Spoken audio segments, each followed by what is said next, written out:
We had our first looks at Gophers fall camp this past Saturday. What were the quick insights? And then we're diving into the new Purdue Boilermakers. You are Locked On Golden Gophers. No matter what we're going to do here, we're just going to keep rowing. Your daily podcast on the Minnesota Golden Gophers. However it turns out, we're just going to keep rowing. Part of the Locked On Podcast Network. Your team every day. We're just going to keep rowing, and keep rowing.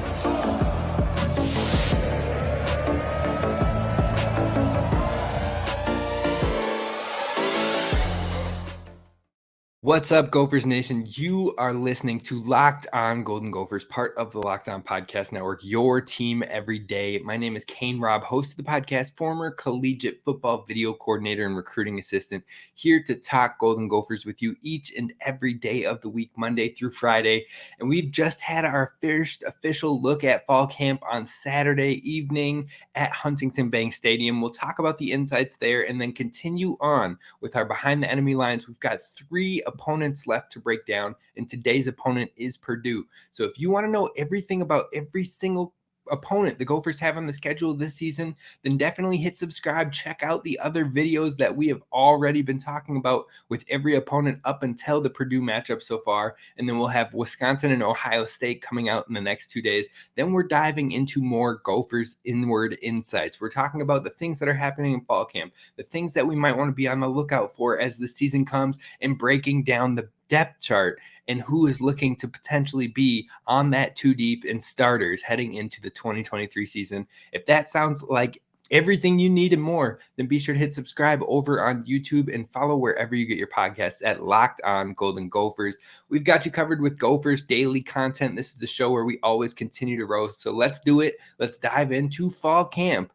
But before we do that, these days, every new potential hire can feel like a high-stakes wager for your small business. That's why LinkedIn Jobs helps you find the right people for your team faster and for free. Post about your job for free at linkedin.com/lockedoncollege. Terms and conditions apply. Now, fall camp insights. Let's dive in right away. Now, last week I had said that Tyler Bride had been standing out. Now, I had my numbers a little bit mixed up with the new incoming additions, and the correction was Trayvon Jones was the guy kind of standing out at times.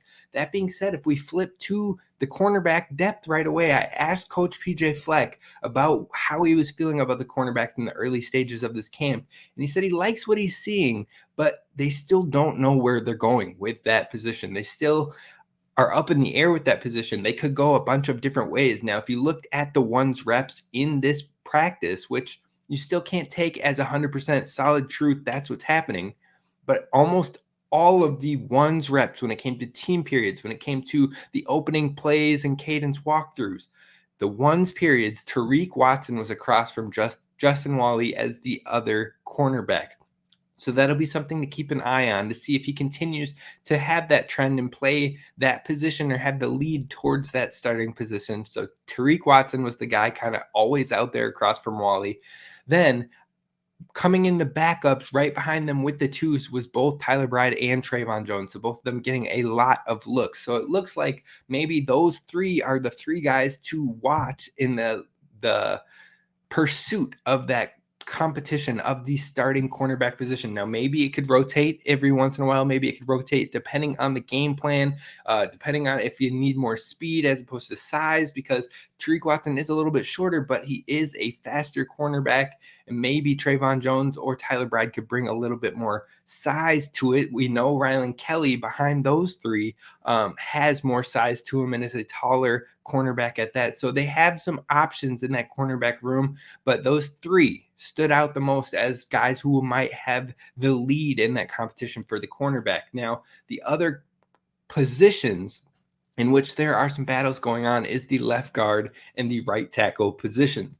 Now, we saw a lot of J.J. Gaudet out there at right tackle. We still saw a decent amount of Martez Lewis as well. I believe that competition is pretty tight and it's rotating pretty frequently, but we saw them both work with the twos as well. So the right tackle is in the thick of it, in the full of it. Now, personally, I am a big fan of Martez Lewis. I was a big fan of Martez Lewis last fall camp, and he was kind of my favorite to take that right tackle position. Now, Quinn Carroll ended up taking it, and then Martez Lewis didn't really get any playing opportunities. Neither did JJ Gade in the season last year. But when Ariante Ursary went down with an injury, Martez Lewis did step in, and he was one of the best graded PFF pass blockers for the Gophers on the roster last season in his bits and spurts of activity. I really think with his size, with his ability to move slightly quicker than a lot of the other O-linemen that I've seen in this depth chart, I would be shocked. Not fully shocked. I was shocked last year when he didn't win it. This year, I would be a little bit disappointed if he doesn't get the job, because I truly think he can be a difference maker out there at the tackle position. They said that he has the versatility to kick inside to the guard as well. So why not? He's the younger option. He's the bigger size option, and he held his own. So that's where my head kind of goes, and that's where I would lean in this battle. Now, I could be wrong. They could value the veteranness of JJ Gade. They could value that he has started some games back in the 2020 season prior to injuries and things like that. But staying on the field has been an issue for JJ Gade over the last year. So we'll see how it all shakes out for the right tackle. Now, the left guard, that one's a little bit more interesting. You're still getting some rotation between Tyler Cooper and Carter Shaw. But the way I was looking at things, I think Tyler Cooper has his foot in the door and has the lead in that race. Now, Carter Shaw would be the first man up when it comes to left guard, center, maybe even right guard stepping in if any injuries were to happen. So Carter Shaw would still be a very valuable piece to this offensive line, even if he doesn't win the battle. But the battle is not done. It is the very beginning of fall camp. We've still got 4 more weeks of fall camp, so I wouldn't lock it in. But if I was leaning any which way as I'm kind of trying to read the tea leaves, I would say Cooper comes in at left guard, Martez Lewis at right tackle. Now, the thing with the running back room and the competitions there, all 4 of those running backs were getting run with the ones. Now, that's a great thing to hear when you're Darius Taylor, because it really points to, I do not think that they're going to hold this kid back. I think they're going to let him take a shot at it and get some touches more than just the non-conference games, more than just a couple games here and there. I think he can enter his name into the conversation as getting a healthy number of touches in this football season. Now, we'll see if it happens, because it hasn't happened before to that extent with a PJ Fleck offense in the PJ Fleck era when it comes to running backs. We've never seen more than 2 running backs really get a quality amount of touches besides 2021, and that was only due to injuries. So we'll see if the Gophers switch it up, if they shake it up and they make it a little bit more of a committee style, a little bit more of a game plan approach, or how it all shakes out. But that is one we're definitely going to keep an eye on here. Now, looking at the twos on the offensive line, that was something that was a bit good to see, because that's going to be your 2 deep. Those are going to be the guys who travel and come with.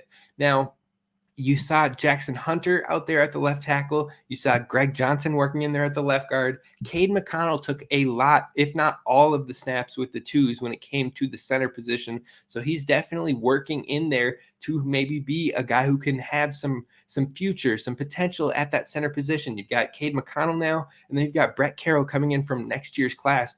Those 2 guys could really help each other, push each other, and fight for that center spot heading into next season. Then you've got Ashton Beers, who has been mentioned multiple times by Coach Fleck, someone who has stood out over this last year with the work and the progress he's put in. He was the 2 deep at right guard. He has some versatility. I've seen him play left guard. I've seen him out there at left tackle at times. So Ashton Beers definitely brings a lot of versatility to himself. And then we saw, again, Martez Lewis and JJ Gade kind of working in with the twos at that right tackle position. So that's kind of where the 2 deep was looking for me right now. We'll see what names continue to move and shake when it comes to the offensive line there. But the final fall camp insights that I kind of want to talk about is this defensive line, or the defense in general. Some of the things I was noticing, Anthony Smith getting a lot of run with the ones out there on the edge. You love to see it. Danny Strigow also out there. Jalen Logan Redding also out there. Those 3 are, and Jaw Joyner. Those 4 guys are kind of the keys out there on the edge rush positions. Again, that was Anthony Smith, Jaw Joyner, Danny Strigow, and Jalen Logan Redding. Now, Coach Fleck talked about Jalen Logan Redding in the presser afterwards, and he talked about the growth and the strength and just the knowledge that he has been bringing and upgrading and stepping up with in that defensive line room, and it has helped push guys, young guys like Anthony Smith, and taking them more under his wing. And I really am going to look forward to his progress and what he puts on the field this year. He's come a long way, and I am looking forward to seeing if he can take that next step under the tutelage of Coach Winston DeLaTiviere. Now, when you flip to the linebacker side of things, Cody Lindenberg was absolutely flying all over the field, especially in the run defense side of things. That man is fast. He is a bullet shooting out of the chamber, and he is going to have a ton of tackles this season. He held his own in some of the coverage looks, but the offense was a little bit vanilla. You had the Big Ten Network there. You had fans there. You had the media there. You're not going to go out there and put a lot of your offensive system out there to the public for people to post or put online or put on Big Ten Network, where your opponent will have things to break down. So overall, the offense was a little bit vanilla, so you couldn't see a whole lot, but I loved what I saw from this defense, the physicality. They were wreaking havoc in some of the team periods, absolutely blowing up the run game, absolutely in there when it came to any of the passes that were coming out. There weren't a lot of openings, so the defense looks like it is in a good position for early fall camp. The linebackers outside of Cody Lindenberg, you've seen a lot of Devin Williams and Ryan Seelig in there with the first teams as well, depending on the packages. Otherwise, there has been a strong group of nickel cornerback presence in there. Jack Henderson leading the way in that position, but you've seen guys like Darius Green from the safety position shift into that nickel position, seen Coleman Bryson step into the safety position, Aiden Gowsby getting involved on the safety position as well.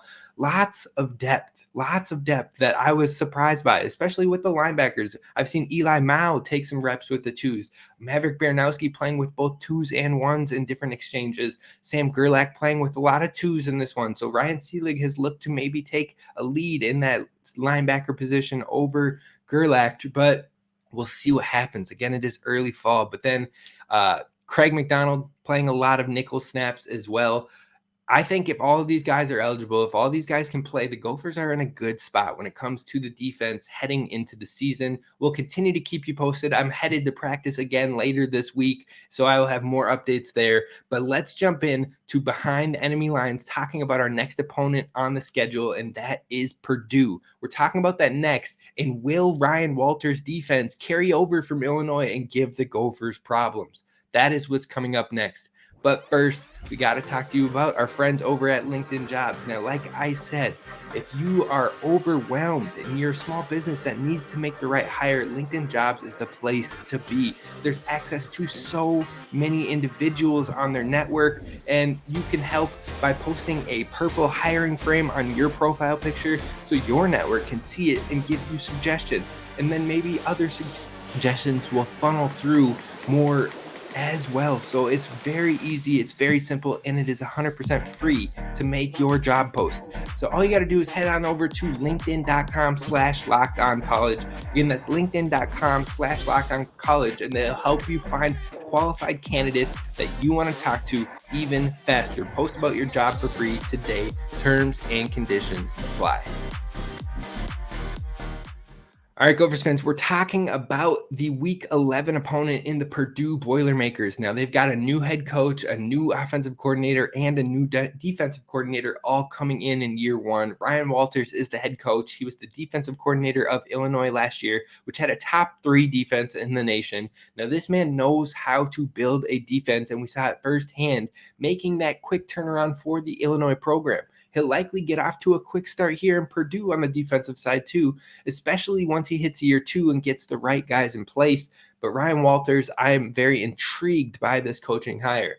Now you move to the offensive coordinator position. You got Graham Harrell. He was an offensive coordinator with West Virginia in 2022, an offense that averaged 30.6 points per game behind a very balanced attack. They had about 230 yards passing per game and 170 yards rushing per game. So they were really balanced. That's kind of what we're hoping to see more of from the Gophers this upcoming season. But Graham Harrell shows he can adjust, because in 2021, he was with USC and he had the number 17 nationally ranked passing offense with almost 300 yards per game passing with USC, and a red zone offense with a 90% efficiency rate at USC.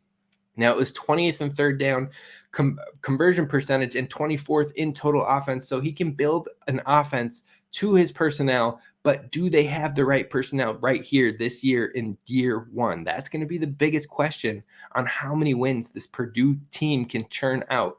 And then you flip to defensive coordinator Kevin Kane, young guy. He paired with Brian Walters over at Illinois, but he has defensive coordinator experience, not only with Northern Illinois years back, but also with SMU prior to his time with Illinois. At SMU, he had several top 25 rankings, including the number 1 ranking for sacks per game and number 3 ranking in tackles for loss in 2019 with his SMU defense. So he's got experience. He pairs well with Ryan Walters. And again, they could have Purdue's defense looking scary here in just a handful of years.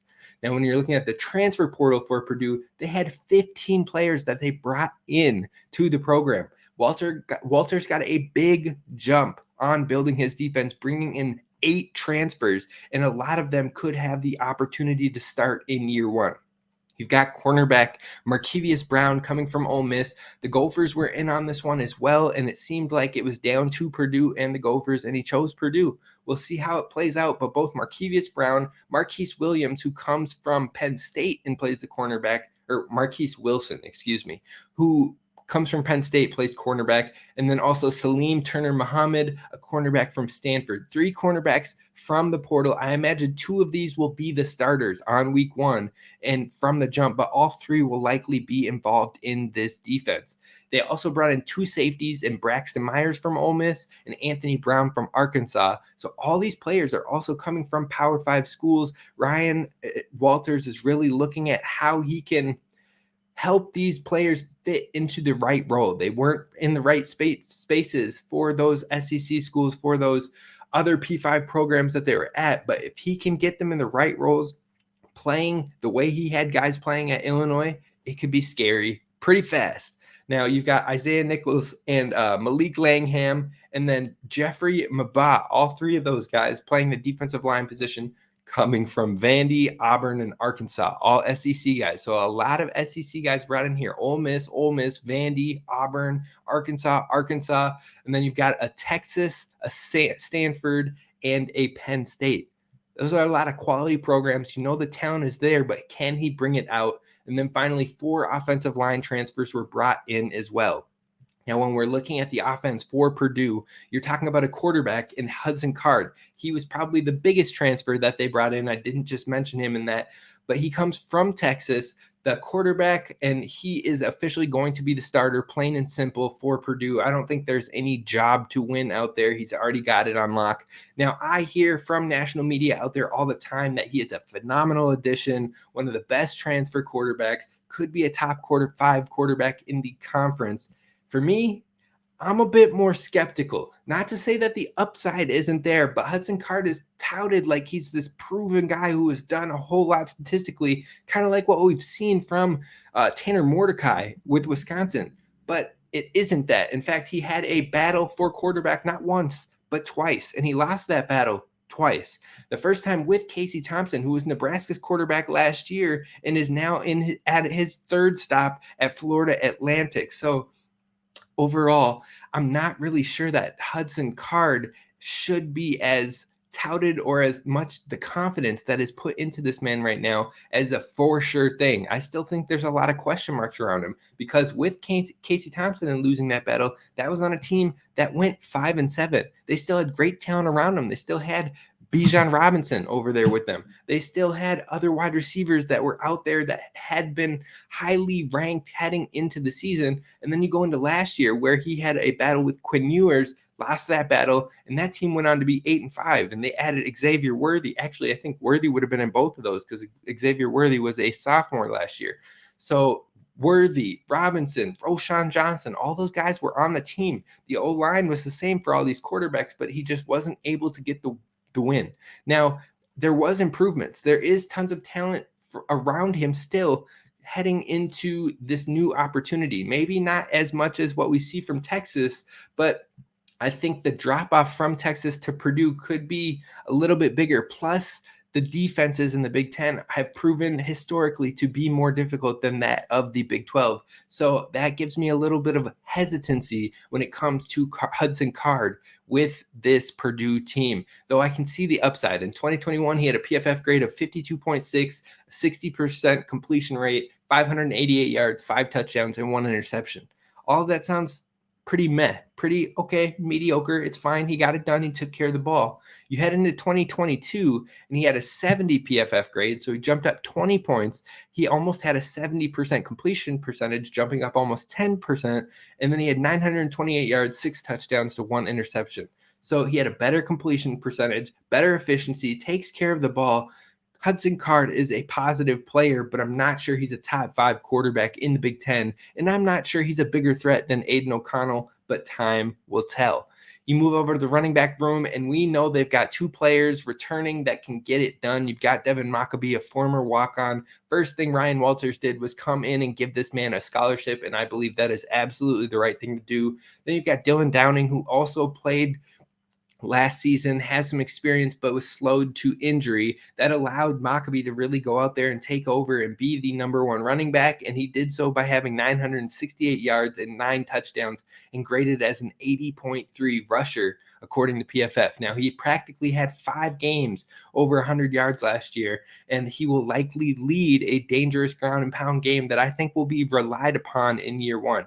Because when you look at the wide receiver side of things, TJ Sheffield is the number 1 receiver coming back. They lost some huge production. They lost Durham at tight end. They lost Charlie Jones at receiver. Those 2 led the way. They had most of the receiving production. They had most of the targets. Now you have TJ Sheffield, who comes back with 480 yards and 4 touchdowns last season. And then Mershawn Rice, who is the second most production coming back. Both of those guys are redshirt seniors, so you're only going to have them for 1 more year. Now, outside of those 2 players, it's a major question mark, and I would not be surprised to see Purdue take a shot on some younger guys, some redshirt freshmen, some true freshmen, to help get more flashes on the field and see what they have for the future. Take a shot at building towards the future with this program. Now, the final thing on the offense is the offensive line, and Purdue's got a steady offensive line. You've got 3 starters back in left tackle Musa, center Hartwig, and then the right guard Mbao. Now, Mbao and Hartwig were both plus players and graded well when it came to both running and passing. They need to fill their left guard and their right tackle positions, and you could see maybe some of those transfers, 4 of them coming in. Otherwise, you could see redshirt senior Daniel Johnson stepping in as well, who played 218 snaps at right tackle last year. Now, personally, I think Preston Nichols is going to have a real shot. He probably should be a starter in this team. He is a UNLV transfer, started 12 games last year, putting up an 81.2 passing block grade. Now, that would be the best on this entire Purdue team from last season. So the offensive line should be serviceable, but maybe not dominant. It should hold its own, but the Big Ten defenses could still find some openings. Now, speaking of defenses, that's where Brian Walters had his bread and butter. Last year, Purdue was middling across the entire way. They weren't bad, but they weren't great. They were 53rd in the nation in total defense, 52nd in the nation in run defense, 67th in the nation pass defense, 74th in scoring defense, and tied for 37th in turnovers gained. So overall, they were probably sitting around a 50 to 60, top 50 to 60 defense in the league. That's right about in the middle, just maybe a little bit above average. They don't have a ton of crazy talent on last year's team. No single player on the defense really stood out as special. They didn't have a single player grade above a 78 on PFF. So Brian Walters doesn't have to feel stuck or attached to any players, any big name players on the defense. That being said, they do have 4 returning starters. Both of their safeties are back from last year. An linebacker, O.C. Brothers, is back as a starter. And then Kydron Jenkins, who was an edge, is also back as a starter. Those 4 guys will probably maintain some consistency as starters heading into the season as long as they earn it in camp. But after that, I think you're going to see a lot of whoever gets it done, whether it's a young guy, whether it's a transfer, whoever gives him the best opportunity is going to come in. Now, I imagine Ryan Walters has ideas for the transfers that he went and specifically took out of the portal. So I wouldn't be surprised to see 4 or 5 of those guys have an impact right from the jump, including the cornerbacks and the defensive linemen. You've got 3 defensive linemen. You've got 2 or 3 cornerbacks options from that transfer portal. I think that overall, I would not be surprised to see 4 of those guys starting for this defense moving forward. Now, they may not grade out or have stats pop off the page, but you can be assured that Ryan Walters will play to their strengths and in their roles from that transfer portal. So next, we're going to wrap this thing up by talking about the strengths and the weaknesses of Purdue. Will the Gophers have a comeback win, a more rejuvenating win after last year's just pitiful loss against this Purdue team? We're going to talk about that and what will make or break it coming up next. All right, Gophers fans. So we're talking make or break with Purdue. We're talking strengths and weaknesses of Purdue. And this Purdue passing game looks to be taking a step back from what we saw with O'Connell and Charlie Jones and Payne Durham. It's hard to get beyond that fact. But we saw what Ryan Walters' defense did to the Gophers last season, which was one of the best defenses in the nation, best in scoring defense, best in turnovers gained, best in all these categories. On top of being a top 3 run defense, a top 8 pass defense, they were all over the place as an elite defense. So he will likely have this team playing into the top 30 defenses as opposed to a top 50 that it was last season. Now, Minnesota will likely have to bring an extra hat or 2 on defense to really slow down this run game. Now, last year, the run game picked us apart, especially Devin Mockabee late in that game had a major run that really iced the game for the Gophers, or for Purdue versus the Gophers. Now, if you add an extra hat to stop the run or to really slow down the run, then that may leave some openings for the passing opportunities for Purdue, but you want to keep changing the picture, changing formations, changing where the pressure is coming from. And the Gophers are set up to do that very nicely, especially with the strong nickel play that they have where sometimes they use their nickel cornerback as the Sam linebacker. So you've got guys like Jack Henderson. You've got guys like Craig McDonald, if he gets the waiver of eligibility, that can still keep changing the picture and keep Hudson Card guessing, keep him on his heels when it comes to where's the pressure coming from. Oh, is this a pass look? I thought it was a run look. And keeping him confused. That is going to be the biggest thing for this Minnesota team. Their strength at nickel and their versatility with linebackers like Devin Williams and Cody Lindenberg, Maverick Baranowski should be advantageous for the Gophers. I believe the Gophers offense should be in better shape than last year. Minnesota had multiple times to take the lead in that game, to put themselves as at the forefront in the game last year, even without Mo Ibrahim, but made simple mistakes, missing field goals, dropping touchdowns that turned into interceptions, and it fell apart. If the defense can create chaos and change the pictures on card while adding that extra hat to help slow down the run game, they may be able to limit the Purdue offense to the point that they might not be able to do anything through the air and slow down the run game. So the biggest thing is really playing to the versatility in that nickels and the linebacker to help slow down the run game and change the picture on Hudson Card to potentially play into errors. I think long-term Purdue can get it done, get built back up. And in 2023, though, I think that they might be a team that is looking to fight for a bowl game on the high end of things. Now, the strengths for Purdue is the offensive line is pretty stable. The running back has proven himself as a threat. And both the head coach, offensive coordinator, and defensive coordinator bring impressive resumes to this Purdue team. The weaknesses, though, the wide receivers and tight ends are absolutely skeptical. No apparent upside, and I don't see any confidence in special players on that side of the ball. Now, they also have a massive production loss when it comes to both the offensive and defensive sides of ball. Whole lot of question marks. So I think that Purdue could struggle in 2023. We'll see what happens, but that's going to do it for us on today's episode of Locked On Golden Gophers. I hope you enjoyed it. Tomorrow, we are talking about Ohio State. You're not going to want to miss that one. Who will be the quarterback? Do they have the best receivers in the country? We'll talk about that and more coming up tomorrow. Until then, roll the boat, Sky Go Gophers. And as always, don't forget to subscribe.